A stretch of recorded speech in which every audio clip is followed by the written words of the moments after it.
အားလုံးမင်္ဂလာပါ My Theology ကနေကြိုဆိုပါတယ်ဒီနေ့ကျွန်တော်တို့ဆွေးနွေးမယ့်အကြောင်းအရာကတော့မူရစ်ဆေးဝါးတွေအရက်သေးစားတွေအဲ့ဓာတွေအားလုံးဒါတနည်းအားဖြင့်ပြောမကောင်းသောအမှုရာတွေတကယ်ပဲဖျားခင်ဖန်ဆင်းသလားကျွန်တော်တို့တွေကိုဖျားခင်ကအဲ့ဓာတွေမလုပ်စေချင်တာအမှန်ပဲလားဆိုတော့ကျွန်တော်တို့နည်းနည်းလေးဆွေးနွေးမှာဖြစ်ပါတယ်ဆိုတော့ဖျားခင်ကအရာခတ်သိမ်းကိုဖန်ဆင်းတယ်ကျွန်တော်တကယ်ချင်းတစ်ခါကျွန်တော်နဲ့ဆွေးနွေးတော့သူကကျွန်တော်ဗာပြောလဲဆိုတော့ယောဟန်တဲ့အရာဖန်ဆင်းတော်မူခြင်းနဲ့ကင်းလွတ်လျက်ဖြစ်သောအရာတစ်စုံတစ်ခုမျှမရှိလို့ပြောတဲ့အတွက်ကြောင့်အရာခတ်သိမ်းကိုဘုရားသခင်ဖန်ဆင်းတယ်အဲ့ဒီအရာခတ်သိမ်းထဲမှာပါလဲဆိုတော့ခုနကျွန်တော်ပြောတဲ့အရက်တွေဘိန်းတွေဘိန်းတွေကစော်တွေစသဖြင့်ပေါ့ဗျာမကောင်းတဲ့အရာတွေစေပြားတွေစအကုန်ပါမယ်မကောင်းတဲ့အမှုရာတွေပါမယ်ဘာကြောင့်လဲဆိုတော့အဲ့မှာခတ်သိမ်းသောအရာလို့ပြောတယ်ဖြစ်တဲ့အတွက်ကြောင့်အဲ့ဒါဟုတ်ပြီအဲ့ဒါလည်းကျွန်တော်တို့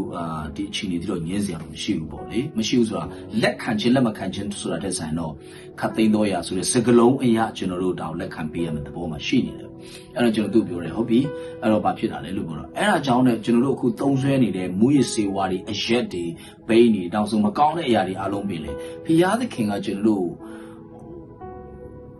မသုံးစေချင်တော့အဲ့ဒါတွေကိုသူမဖန်ဆင်းဖို့ပဲ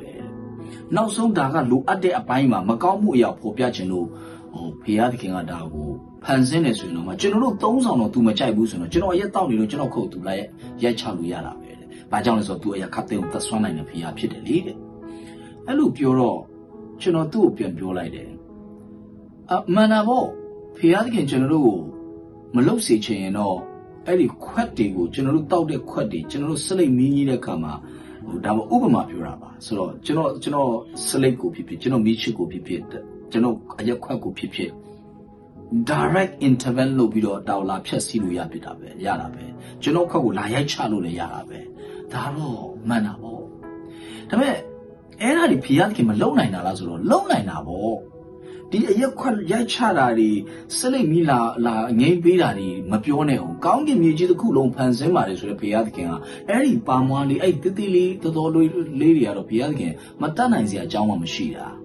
ပေမဲ့တစ်ခုရှိတယ်ဘာဖြစ်လို့ဘုရားသခင်အဲ့လိုမလုပ်တာလဲဆိုတော့ဘုရားသခင်ကကျွန်တော်တို့ကိုလူသားအလုံးကိုဘာပေးထားလဲဆိုတော့စဉ်းစားတွေးခေါ်တတ်တဲ့အုံနောက်ရဲ့ခံစားတတ်တဲ့နှလုံးသားရဲ့ဆိုပြီးတော့ပေးထားတယ်အဲ့ဒါကြောင့်သူ့နေရာနဲ့သူအတုံးချဖို့ဖြစ်လိမ့်မယ်ဆိုတော့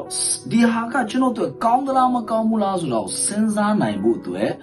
်ဘုံတော်ဖျားသခင်ပေးထားတယ်အဲဒါကြောင့်တကယ်လို့ဖျားသခင် direct intervention ကိုလိုချင်တယ်သူ direct ကျွန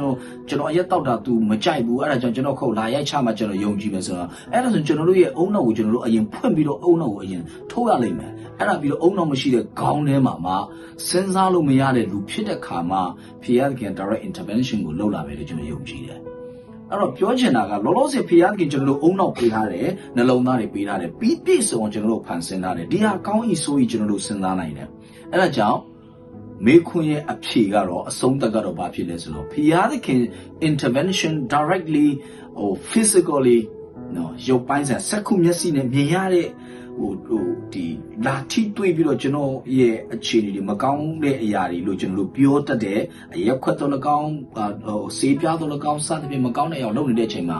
direct ဖျားသခင်ဝင်မဆွတ်ဖက်တာဒီကျွန်တော်တို့ကိုစဉ်းစားတွေးခေါ်နိုင်တဲ့အုံနောက်ပေးထားလို့ဖြစ်တယ်အဲဒါကြောင့်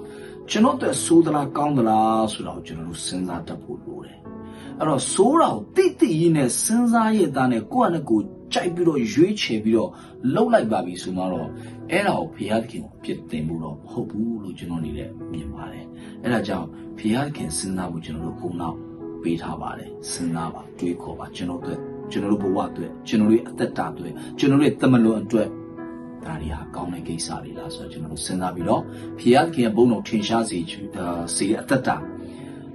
မှန်ကန်တဲ့ရွေးချယ်မှုတွေရွေးချယ်နိုင်ဖို့တေချာစနစ်တကျစဉ်းစားဖို့လိုတယ်။တမာတရားနဲ့အညီစဉ်းစားဖို့လိုတယ်။